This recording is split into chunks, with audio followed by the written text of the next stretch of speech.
Hammaga salom do'stlar, nima gaplar charchamayapsizlarmi? Hozir 3x provayderidaman, bonusga ushadim.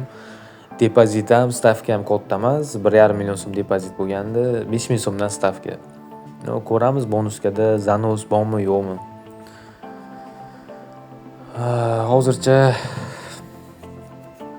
faqat oddiy summalar bir quyoshdan bitta bersa, mana shunaqa sharelardan major ichidan major chiqib qolganda yomon bo'lmasdi, balansda ozgina o'sha ikkita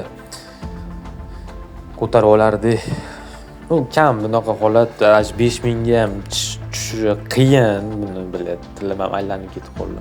Tushish qiyin, bularda o'sha kam zanos nimagadir bunaqa chuakslarda faqat ular pulni zanos olishni biladi, zanos kam beradi nimagadir.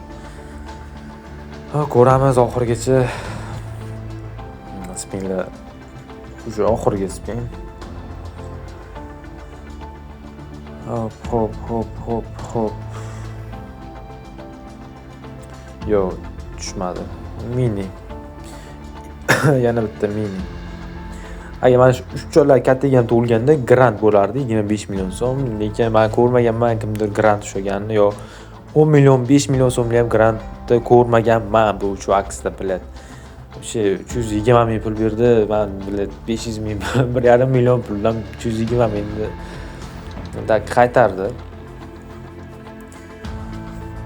Buni dalcha riskovat qilish menimcha xato bo'lsa kerak, chunki bu berganda o'sha birinchi tushganda yo menimcha berish kerak edi.